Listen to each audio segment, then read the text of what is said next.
Welcome back. Welcome back. This is the People's Voice. I am Trey Evans, and I am the People's Voice. Thank you again for taking the time to listen to the podcast today. We do understand that your time is valuable, so we do appreciate you taking that time to spend with us. As always, if this information is valuable, you feel it to be enlightening and worth sharing, we do ask that you subscribe to the podcast. That way you'll be notified when each episode is released. We put out a new episode each and every Friday, which can be heard anywhere that you listen to podcasts. And then we also put a video out on YouTube every Wednesday as well, for those of you who would like to watch the podcast. But in any event, we say welcome and welcome to the People's Voice podcast.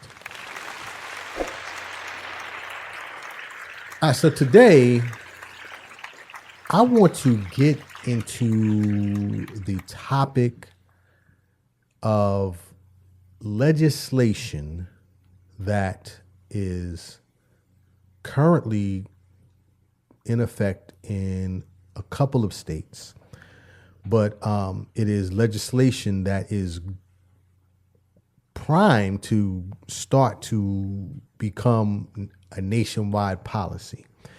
And that legislation and those laws are the right to repair laws. And this topic is so near and dear to my heart that I can't even contain it. And I guess just for some background to explain what the right to repair is. So the right to repair, and let me just pull up the actual definition here. So I am accurate as possible. But basically the right to repair legislation, and I'm reading here from the National Conference of State Legislatures. The right to repair legislation is directed at the ability of consumers to repair their own products instead of going back to the original manufacturer for service.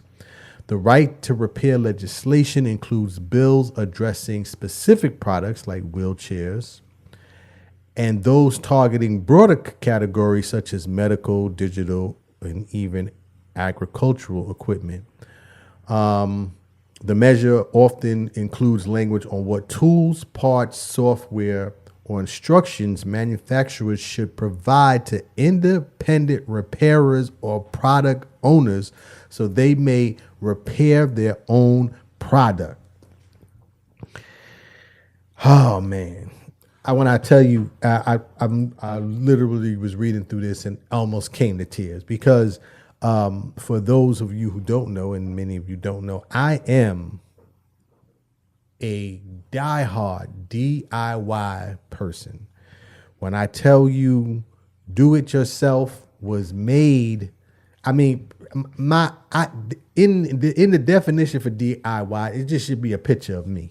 Okay, I'll just be serious because I will and have always sought out to repair something before I get rid of it or even send it back to the manufacturer or call the company. I will try to figure out how to fix it myself before I do any of that. And I've fixed washing machines, dryers, refrigerators, TVs, electrical equipment in the house. I've replaced and repaired sinks, toilet, you name it, I've done it. Okay, I've done it. And so this bill and this legislation means so much to me because I also know the flip side of that. And that's what I really want to get into today as well, talking about why this is so important because of the pushback that the manufacturers of these devices and other products give you when you attempt to repair things yourself. So that's what we're going to talk about today, the right to repair legislation. So To give it some additional context, right to repair laws, this is not a new thing. It's there has been a push, definitely, as the last few years, especially when you start dealing with a lot of electronic devices, to make this more widespread. But some of the initial bills that started around this really started in states like Colorado and also Massachusetts, where a lot of this conversation was surrounding the repairing of automobile equipment or automobiles, and also farming equipment, agricultural equipment, because oftentimes what would happen is that if someone needed to repair something, two things would happen. Number one, you couldn't find the parts, or you would have to go back to the dealership or the manufacturer. And of course, that was super expensive. And then secondly, the time to get it repaired, you would have to wait because, they wouldn't have enough personnel, or there just wouldn't be enough service centers in the area. And so, of course, when you are you drive for a living, or you're a farmer in the agricultural space, when you have products that you need to get back on the road or back into the field, this could be cost. This could be a cost issue, to say the least. The White House had a meeting about this back in October of last year, where they kind of made the announcement of pushing forward to make this from a nationwide perspective, because California has recently adapted, and I'll go through some of the states that have the right to repair laws, but California has recently adapted a right to repair law, and it's very specific and even covers more ground than some of the previous right to repair laws that have been on the books for other states. But kind of going back in terms of how this, initiated or has gotten the ball rolling. Like I said, a lot of this started with automobile repair and agricultural repair for different equipment. And in this meeting that they had last year at the White House, they had a roundtable which included a farmer, and he kind of laid out what what those delays have done to his business when he's had to wait to have something repaired. So let me play that. I wanted to kind of play what he had said regarding the time that it takes to get something repaired, so you can kind of get an understanding from that perspective. And then I want to kind of delve deeper into the bill itself and what it looks like in California. So let me play this from the White House. Hello, my name is Danny Wood. I'm the District 1 Director for the Rocky Mountain Farmers Union, and I own and operate an independent farm in Peets, Colorado. Today, I'd like to talk about an experience I had after I bought a new combine harvester and why I think it shows the need for a strong right to repair. The first day we went to harvest wheat with it, a message came up on the monitor saying there was a problem with the diesel exhaust fluid system.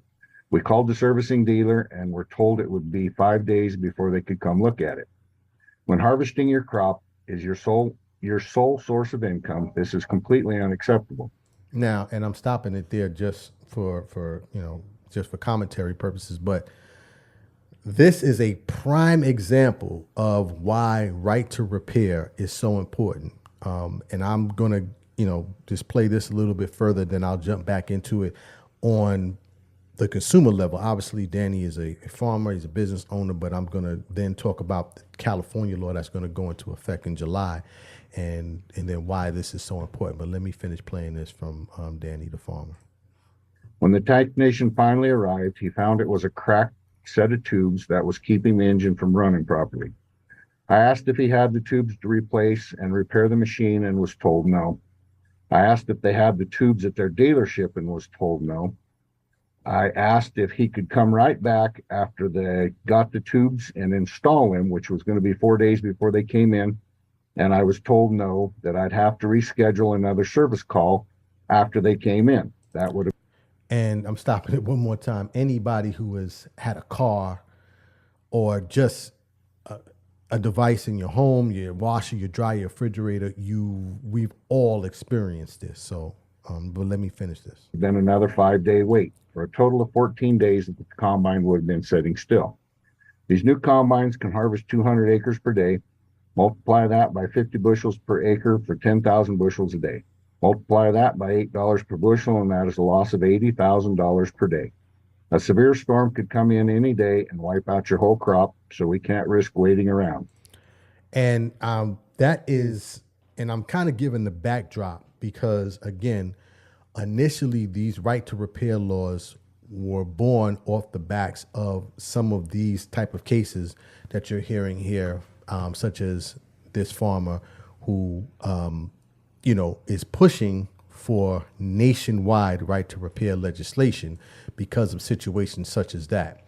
Now, getting into the California law, and I wanted to, this is kind of what brought me here today because I was reading, different articles, and I read, that California, their legislation goes into effect July 1st. Now, here's the thing about California's law. California's law will require manufacturers, and again, I'm reading from the National Conference of State Legislatures, will require manufacturers to provide the means to diagnose, maintain, or repair for 7 years for products with a price point more than $100, 3 years for products under $100. New York manufacturers, New York also is implementing a right to repair law, right to repair legislation in their law. And again, I'm reading here directly from the National Conference of State Legislatures. It says New York requires manufacturers to provide consumers with parts or tools for electronic equipment manufactured for the first time or sold or used in New York after July 1st of 2023. This is all major stuff, people. And, I'm fired up about it because I know how much money and time this is going to save you and us as individuals. But why is this happening? Well, as I kind of alluded to, many manufacturers were against having individuals who were not, air quote, authorized to repair their products. Now, why is this being done? Well, the first reason it's being done. Okay, that's number one, right? But the second reason, which is a little bit more sinister in my opinion, it is to control, obviously, the individual consumer and then require them to have to purchase additional devices or equipment because there's a terminology called planned obsolescence. And I don't want to get too deep into the subject of planned obsolescence, but basically planned obsolescence is a process where manufacturers basically plan the amount of time that your device or your product will work for, right? So you buy a washing machine, the manufacturer already knows that in 7 years, your washing machine is going to have a problem. And I'm just throwing years out there. I'm not, this is not exact time. They know in 7 years that motor's going to go, belt's going to go, something. Well, when that goes, they want you to do one or two things. They want you to either A, come back to them, right, to get it repaired, or they want you to get rid of it and come back to them to get a new one. And this is the process of planned obsolescence, right? Now, when you have legislation such as this, right to repair laws that require manufacturers to not only provide you with the information on how to repair it, but in some cases, you also get the opportunity to to get the tools as well to repair it. Now the process of planned obsolescence starts to take a deep hit because you're not going to have to go back to them in 7 years to get a new washing machine. You might have to go back in 10 years or maybe even 14 years. Just to kind of run through the states that are currently have legislation on the board or are already enacted. Colorado, as I said, was some of the early adapters of the right to repair, especially when it came to agricultural equipment, but they also are pushing for nationwide right to repair laws. Now, as you can see here, and those of you who are watching YouTube, several states have either failed to pass or vetoed some of these laws. Connecticut, right to repair for consumer electronics, that bill has failed in Connecticut. Hawaii has a lot of pending legislation. Illinois, and it just goes on and on. Michigan, Minnesota has already enacted legislation which covers certain products and services in terms of, what can be repaired. You also have New York, as I mentioned, any sale of digital equipment, and I kind of went through that earlier in terms of what that looks like. But there is legislation pending, and the conversation is moving rapidly about nationwide right to repair laws. The last thing I wanted to play was from the representative from Apple, and I'm just looking for his name here because he was also at that event back in October, where he basically stated that Apple would be moving forward with would be pushing forward and allowing consumers nationwide to have the opportunity to repair their devices because Apple's going to provide that information. Brian Newman, I believe it is, or Naaman. He's the vice president of service operations at Apple. And I want to play what he had to say, and then I'll close out from there. So we believe that a uniform federal repair law should do the following: maintain privacy, data, and device security features which help to thwart theft. Ensure transparency for consumers about the type of parts used in a repair. Apply prospectively to allow manufacturers to focus on building new products that can comply with the proposals. And finally, create a strong national standard that benefits consumers across the US and reduces the confusion created by potentially conflicting state approaches. And that, again, is the vice president from operations for Apple. But Apple is making a huge push in terms of making right to repair a national law, which I think is great information. I know there's pushback out there. All I'm doing is presenting the facts. But I'm telling you that this is great to hear. Spread the word. And definitely for those of you who live in those states where there's pending legislation, you might want to look that up. Contact your state representatives, your local governor, your governors, your state reps, even your city officials, and make a push to get this done in your state or city, because it is going to save you time and money. And, those are the two things that are usually at the highest concern of all of us here in these times. But that's my time for today. So again, I hope this information was valuable and you feel it to be worth sharing. If you want, please leave a comment. You can reach me on any of the social media platforms. And you can reach us at the People's Voice Podcast on Instagram, or you can reach me at I am Trey Evans on all social media platforms, and definitely on YouTube as well if you want to leave a comment there. But as always, appreciate your time today. Closing, dreams are not just for sleeping. Please wake up and live your dreams. My name is Trey Evans, the people's voice. Tell somebody about the dream. Salute.